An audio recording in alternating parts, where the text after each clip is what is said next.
Hello friends, welcome to the Telugu culinary. So ఈరోజు నేను గోంగూర పచ్చి రొయ్యలు రెసిపీ చేస్తున్నాను. ఈ గోంగూర రొయ్యలు కర్రీకి ఎర్ర గోంగూర వాడాలి ఫ్రెండ్స్. నేనైతే 6 కట్టలు తీసుకున్నాను. ఇలా ఆకులు తీసేసి పెట్టుకున్నాను విడిగా. నీట్గా వాటర్లో వాష్ చేసేసి పక్కన పెట్టుకున్నాను రెడీగా.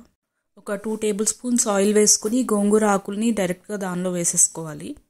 నేనైతే కొంచెం పెద్ద గిన్నె పెట్టుకున్నాను, కొంచెం మిక్స్ చేసుకోవడానికి కలుపుకోవడానికి బాగుంటుందని. సో ఆకుల్ని మొత్తం పైనుంచి కిందకు తిప్పుకుంటూ కలుపుకుంటూ ఉండాలి. గోంగూర చాలా తొందరగా మగ్గిపోతుంది, కొంచెం ముదురాకులు అయితే తప్ప చాలా తొందరగా మగ్గిపోతుంది. సో ఇప్పుడు నేను మిక్స్ చేసేసుకున్నాను కదా, ఇంకా దీనిలో సాల్ట్ యాడ్ చేసేసుకుంటున్నాను. నేను ఇప్పుడైతే 1.5 టేబుల్ స్పూన్ సాల్ట్ యాడ్ చేసుకుంటున్నాను. కొంచెం గోంగూరకి సాల్ట్ ఎక్కువే పడుతుంది. చిల్లీ పౌడర్ కూడా అంతే, ఒక 2 టేబుల్ స్పూన్స్ వేసుకున్నాను కారం. నెక్స్ట్ పసుపు వేసుకుంటున్నాను. మొత్తం అన్నీ వేసుకున్న తర్వాత మిక్స్ చేయాలి. జస్ట్ ఒక 2 మినిట్స్ ఇలా మిక్స్ చేసుకుంటూ ఉంటేనే మీకు కలర్ చేంజ్ అయిపోతూ కనపడుతుంది. ఆకు ముదురు రంగులోకి మారిపోతూ ఉంటుంది. చూసారు కదా, ఇలా మగ్గిపోతుంది నీట్గా. బట్ మిక్స్ చేసుకుంటూ ఉంటే ఇంకా ఏమైనా ఆకులు కుక్ అవ్వనివి ఉంటే అవి కూడా కుక్ అయిపోతాయి. ఇప్పుడైతే నేను దీనిలో వాటర్ యాడ్ చేసుకుంటున్నాను. ఒక చిన్న గ్లాస్ వాటర్, 100 ml వాటర్ సరిపోతుంది. తర్వాత మిక్స్ చేసేసుకొని లిడ్తో క్లోజ్ చేసేసి మగ్గనివ్వాలి. ఆవిరికి అది నీట్గా కుక్ అవుతుంది. సో ప్లేట్ తీసి చూద్దాము. చూసారు కదా ఎలా బాయిల్ అవుతుందో వాటర్లో ఆకు. నేనైతే ముందే ఆయిల్ పెట్టేస్తున్న రొయ్యలు తీసుకున్నాను ఫ్రెండ్స్. ఒకవేళ మీ దగ్గర పచ్చి రొయ్యలు ఉంటే అవి కూడా డైరెక్ట్గా యాడ్ చేయొచ్చు, లేదంటే ఇలా ఆయిల్ పెట్టి కూడా వేసుకోవచ్చు.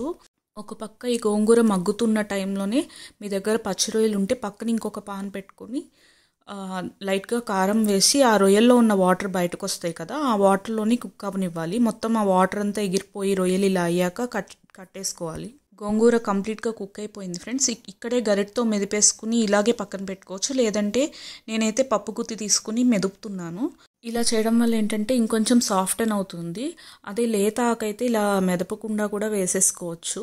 లైట్గా ఇలా మెదుపుకోవడం వల్ల ఆ పులుపు, కారం, ఉప్పు అన్నీ బ్లెండ్ అవుతాయి, ఫ్లేవర్స్ అన్నీ.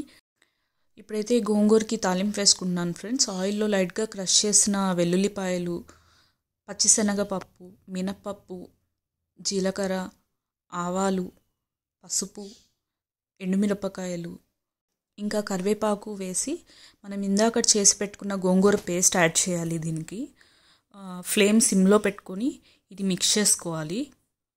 బాగా కలుపుకున్న తర్వాత మనం ఇందాక పక్కన పెట్టుకున్న ఆయిగల్ రొయ్యలు ఉన్నాయి కదా, అవి ఇందులో యాడ్ చేసేసుకోవాలి. ఈ స్టేజ్లో మీరు కావాలంటే పచ్చి రొయ్యలు కూడా యాడ్ చేసేసుకోవచ్చు. నేనైతే ఆయిగల్ రొయ్యలు యాడ్ చేసుకున్నాను. బాగా కలుపుకోవాలి రొయ్యలు, గోంగూర. కొంతమంది గోంగూర రొయ్యల్లో టొమాటో కూడా యాడ్ చేస్తారు. ఒకవేళ మీరు తీసుకున్న గోంగూర పుల్లగా లేదు అంటే టొమాటో యాడ్ చేస్తే కూడా బాగుంటుంది. ఆనియన్స్ కూడా వేయచ్చు. బట్ ఏంటంటే ఎక్కువ నిల్వ ఉండదు ఆనియన్స్ వేసుకుంటే.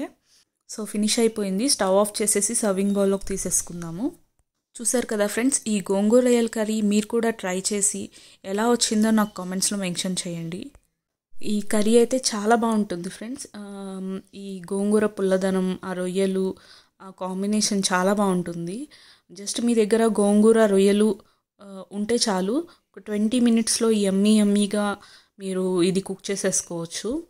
మీకు ఈ గోంగూర రొయ్యలు రెసిపీ నచ్చినట్టయితే please like, share and subscribe to the Telugu culinary.